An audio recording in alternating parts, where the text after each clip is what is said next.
क्या आप गद्दार हैं? ये सवाल है। क्या आपने शिवसेना तोड़ने का काम किया? आप ये मानते हैं? यहाँ कोई भी स्टैंड अप कॉमेडियन आता है, वो जो बातें बोलता है वो अपने हिसाब पर बोलता है। उनके कार्यकर्ता वहां जाकर तोड़फोड़ करने लगे, उग्रवादी बोलेंगे ना उन्हें कि आप तोड़फोड़ कर रहे हैं, मारपीट कर रहे हैं और धमकियां दे रहे हैं, कॉल कर रहे हैं कि आप। कुणाल कामरा ने जो बोला वो यही बोला ना कि शिवसेना को तोड़ा गया। ये धर्म कभी संकट में था ना, है ना रहेगा। संकट में हमेशा कुर्सी रही है और उसी के पीछे ये सारी लड़ाइयाँ। हम बयान देने में हमारे भाजपा के लोग भी पीछे नहीं हटते हैं। मुझे याद है नुपुर शर्मा का।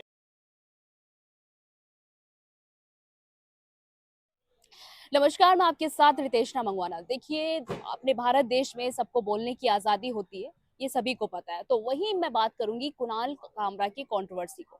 उसको लेकर लगातार जिस तरीके से पूरे संसद में घमासान मचा हुआ है, बयानबाजी तमाम सांसद कर रहे हैं, तो वहीं पर जो एकनाथ शिंदे हैं वो उन्हें शिखंडी तक कह रहे हैं। पर देखना ये होगा कि जिस तरीके से कुणाल कामरा अपने बचाव में कह रहे हैं कि वो माफी नहीं मांगेंगे, और इसको लेकर देखिए हमारे साथ सौरभ, जो कि पत्रकार भी है और आने वाले समय में एक उम्दा पत्रकार बनेंगे, सीधा इनसे जानने की कोशिश करेंगे कि कुणाल कामरा कंट्रोवर्सी को किस तरीके से ये देख रहे हैं और क्या कुछ कहना चाहेंगे। पहले तो सौरभ, बहुत स्वागत है आपका रितेशना मंगवाना के चैनल में। ये बताइए, कुणाल कामरा एक कॉमेडियन है, स्टैंड अप कॉमेडियन है। जिस तरीके से उन्होंने गीत गाया, उसमें मैं नाम नहीं लेना चाहूंगी, जो उन्होंने शब्दों का इस्तेमाल किया, क्या लगता है भारत जैसे देश में जहाँ बोलने की अभिव्यक्ति होती है, आज़ादी होती है, वहीं पर अब ये मामला संसद तक पहुंच गया, किस तरीके से देख रहे हैं इसको? अगर सरकार के खिलाफ पहली बात तो मुझे ये समझ नहीं आ रहा कि अगर उसमें किसी का नाम नहीं है तो उन उसको बाकी के लोग अपने ऊपर इतना ज़्यादा ऑफेंसिव होके रिएक्ट क्यों कर रहे हैं। अब उन्होंने चलिए उसमें बोला कि शिवसेना, उन्होंने मेंशन किया कि पहले शिवसेना जो थी वो खुद शिवसेना से अलग हुई और फिर शिवसेना एक अलग शिवसेना बन गई। तो अब उन्होंने उसमें शिंदे नाम भी लिया, जाहिर सी बात है। तो अब उसको एकनाथ शिंदे के जो कार्यकर्ता हैं या जो बाकी की सेना के उनके कार्यकर्ता हैं, उन्होंने बहुत ज़्यादा ऑफेंसिव वे में लेकर तोड़फोड़ करनी चालू कर दी और ऐसा माहौल बनाया गया कि हमारे उप मुख्यमंत्री के बारे में गलत गलत चीज़ें बोली गई। तो मुझे ये सवाल है कि जब आपका नाम ही नहीं लिया गया तो आप उसको अपने ऊपर लेके क्यों जा रहे हैं? समझ सबको आ रहा है, पर क्या आप गद्दार हैं? ये सवाल है। क्या आपने शिवसेना तोड़ने का काम किया? आप ये मानते हैं? क्योंकि उनके जो कुणाल कामरा ने जो बोला वो यही बोला ना कि शिवसेना को तोड़ा गया, ऐसा कुछ बोला गया। तो अगर आप मान रहे हैं तो बहुत अच्छी बात है कि कम से कम आपने इस बात को एक्सेप्ट कर लिया है कि आपने एक पार्टी को, एक पुरानी पार्टी को जो एक आइडियोलॉजी पर कभी चलती आती थी, उसको तोड़ा। ठीक है, आपने ये बात करी। और ये सिर्फ कुणाल कामरा की बात नहीं है, ये ऐसे बहुत सारे स्टैंड अप कॉमेडियंस को लेकर और ऐसे बहुत सारे कवियों जो जो कलाकार रहे हैं। अगर सरकार के खिलाफ आपने कुछ बोला है, उनकी कोई स्कीम के बारे में आपने कुछ सवाल उठाए हैं, तो जाहिर तौर पर जो सरकार है वो थोड़ी भड़क उठती है। अब ये मुझे मालूम नहीं ऐसा क्यों हो रहा है आज के समय में, जब हमारे पास फ्रीडम ऑफ स्पीच है, जब आपको बोलने की आज़ादी है, आप किसी को गाली नहीं दे रहे हैं, आप किसी को मार नहीं रहे हैं, पीट नहीं रहे हैं। आप मारने पीटने और गाली देने का काम बल्कि आपके लोग कर रहे हैं।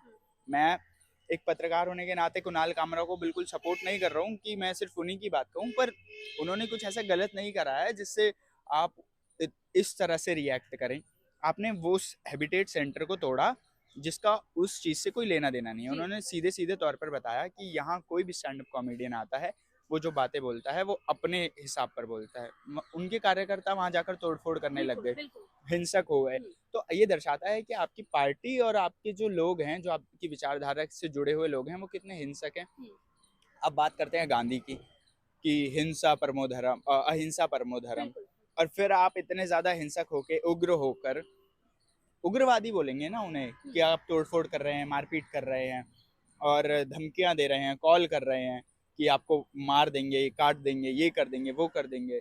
तो आप हिंसक हैं और आप जिस आइडियोलॉजी पर चलते हैं आप उसको बिल्कुल फॉलो नहीं करते हैं, आपको ये बात माननी पड़ेगी। अच्छा, ये भी कहा जा रहा है कि मतलब कि कुणाल कामरा की तरफ से, वो रहने वाले तमिलनाडु के हैं, कहेंगे मुंबई आएंगे तो कहीं ना कहीं उनकी गिरफ्तारी हो जाएगी। उन्होंने हाँ, याचिका दायर की है, पर उनको अग्रिम जमानत वहां से मिल चुकी है।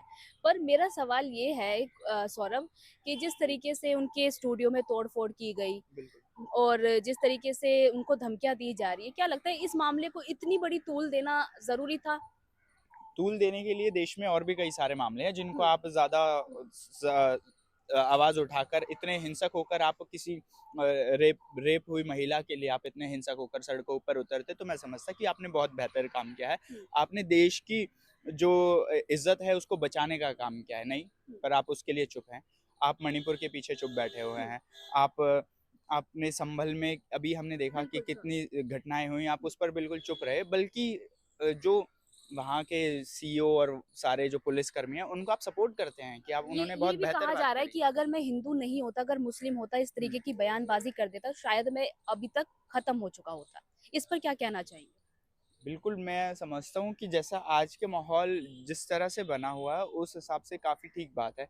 मुनव्वर फ़ारूकी ने एक बार कुछ ऐसे बयान बिल्कुल। दिए थे हुँ, और उसके चलते उन्हें जेल भी जाना पड़ा जी। था। तो सिर्फ़ ये मुनव्वर फ़ारूकी की बात नहीं है। हुँ, बयान देने में हमारे भाजपा के लोग भी पीछे नहीं हटते हैं। हुँ, मुझे याद है नुपुर शर्मा का एक बयान, बयान था, बिल्कुल। जो जिससे देश में इतनी ज़्यादा हिंसक हिंसक हो गए थे लोग। हुँ, देखिए, ये सिर्फ़ एक धर्म की बात नहीं है। मुझे धर्म के पीछे कोई लड़ाई नहीं है। हुँ, आप ये आज भी समझ लीजिए, धर्म कभी संकट में था, ना है, ना रहेगा। हुँ, संकट में हमेशा कुर्सी रही है और उसी के पीछे ये सारी लड़ाइयाँ हमेशा चलती रही है और आगे भी चलती रहेगी। हुँ, क्योंकि किसी नेता का बेटा या किसी नेता के जो खास लोग हैं वो आपको सड़कों पर उतरे नहीं कभी दिखाई देंगे। वो लोग हैं जो जिनको सरकार हमेशा बेरोजगार रखना चाहती है, हुँ, जिनको सरकार नहीं चाहती है कि इन लोगों को कोई काम मिले, क्योंकि वो चाहते हैं कि वो भीड़ जो है वो हमारे साथ हमेशा हमारे झंडे उठाकर चलती रहे, हमारा नाम और हमारे नारे उछालती हुई चलती रहे। तो हुँ, उनके लिए एक एक ऑरा, एक एनवायरनमेंट बना रहे कि लोगों को लगता रहे कि हम उन नेताओं को लगता रहे कि हुँ। हम अभी भी सरकार में जीवित हैं, अभी भी हम अपने क्षेत्र में जीवित हैं और हमारा वर्चस्व है। तो उस वर्चस्व को बचाने के लिए उन्होंने कुछ बेरोजगारों की जो टीम है वो इकट्ठी करी हुई हुँ। है और उन बेरोजगारों को ऑर्डर दिए जाते हैं कि आप जाइए, यहाँ तो तोड़-फोड़ इसमें कीजिए, यहाँ साफ-साफ ये आंदोलन है कीजिए। कि सौरभ साफ-साफ ये है कि अब अपने भारत देश में बोलने की आज़ादी, अभिव्यक्ति की आज़ादी नहीं बची। जिस तरीके से नहीं, मैं पत्रकारों ये नहीं हाँ, कहूँगा कि हुँ, बोलने की, अगर मैं हुँ, अपने व्यूज़ को अभी बता पा रहा हूँ, तो मेरे लिए काफ़ी बोलने की आज़ादी है। हुँ, पर आप उसको ख़त्म करने की अगर कोशिश कर रहे हैं, हुँ, तो आप उस हमारे संविधान को खराब करने की और उसको डिनाई करने की कोशिश हुँ, कर रहे हैं, जो ऑलरेडी मेंशन्ड है। हुँ, जब आपके पास फ्रीडम ऑफ स्पीच है, तो आप उसको लोगों तक बताइए कि हाँ, आप अपने देखिए, पिछली की सरकारों में, मैं ये नहीं कह रहा मैं पिछली सरकार को सपोर्ट नहीं कर रहा, पर पिछली की सरकारों में भी ऐसे बयान होते थे, स्टैंड अप हमने देखे थे। एक बहुत वीडियो वायरल चल रही है जिसमें मनमोहन सिंह जी का एक गेटअप करे हुए एक कॉमेडियन हुँ। और सोनिया गांधी बनी हुई हैं, उसमें वो आपस में नोक-झोंक उनकी चल रही है और एक वो अच्छा खासा स्टैंड अप कॉमेडी है।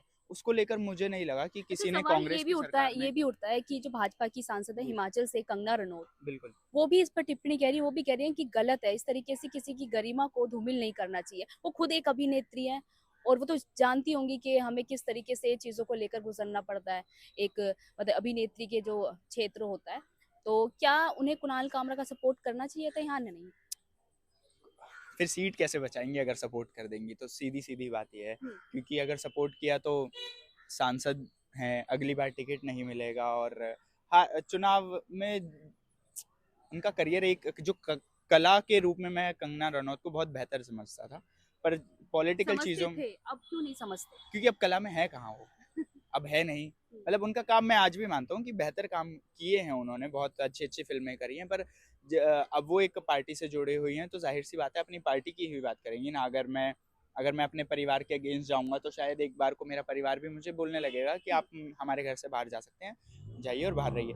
तो अगर आप उस पार्टी में जुड़ी हुई हैं, तो उस पार्टी की बात करेंगे, अगर अगेंस्ट जाएँगी, तो फिर हम सबको पता है कि क्या होता है सबके साथ। तो ज़ाहिर-सी बात है कुणाल कामरा का मुद्दा इतना तूल देने लायक नहीं था। नहीं, मैंने बोला ना आपको हाँ, कि तूल देने के लिए देश में और भी मुद्दे मुद्दे बचे हुए हैं। बिल्कुल, बिल्कुल। अभी यमुना का मुद्दा है, आप उस पर हुँ, चल रही हैं चीज़ें और देश में बहुत बेरोज़गारी दर है, जी, भ्रष्टाचार है, क्या-क्या चीज़ें नहीं है, मतलब बिल्कुल, लिस्ट बिल्कुल। बहुत लंबी है, अगर हम उस पे बात कह करने को लेते आएँ हैं। तो फिर ये हुँ। वीडियो कभी खत्म ही नहीं होगी। चलिए, बहुत-बहुत शुक्रिया सौरभ बातचीत करने के लिए। देखिए, देश में बहुत तरह के मुद्दे हैं, अनएम्प्लॉयमेंट है, बेरोज़गारी है और जहाँ पर डॉलर के मुकाबले हमारा रुपए जिस तरीके से गिरते जा रहे हैं, तमाम मुद्दे हैं। पर संसद में जिस तरीके से औरंगज़ेब, कुणाल कामरा को लेकर टिप्पणियाँ होती एक हैं, बयान औरंगज़ेब को एक मैं जी, बोलना जी, चाहूँगा कि बोलिए। आप औरंगज़ेब को लेकर बहुत हुँ, ज़्यादा हम्म।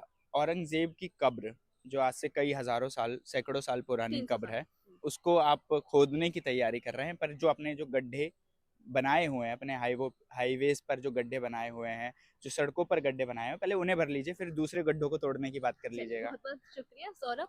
तो देखिए, तमाम मुद्दे हैं। युवाओं को आजकल रोजगार नहीं मिल रहा है, और जैसे मैंने कहा, डॉलर के मुकाबले जिस तरीके से हमारा रुपया गिरता जा रहा है, जीडीपी गिरती जा रही है, पर वहीं कहीं ना कहीं गड़े मुर्दे जो है हमारा भारत देश उतार रहा है। अमेरिका जिस तरीके से सुनीता विलियम्स को ला रहा है कि भाई किस तरीके से उन्हें स्पेस से लाया जाए, पर वहीं हमारे भारत में औरंगजेब और कुणाल कामरा जैसे मुद्दे संसद में रखे जाते हैं। क्या वहां पर बेरोजगारी और तमाम जो मुद्दे होने चाहिए एक संसद में, वो नहीं रखे जाने चाहिए? क्या इस तरीके के मुद्दे रखे जाने चाहिए? बड़ा सवाल है। मैं आपके साथ रितेश मंगवाना।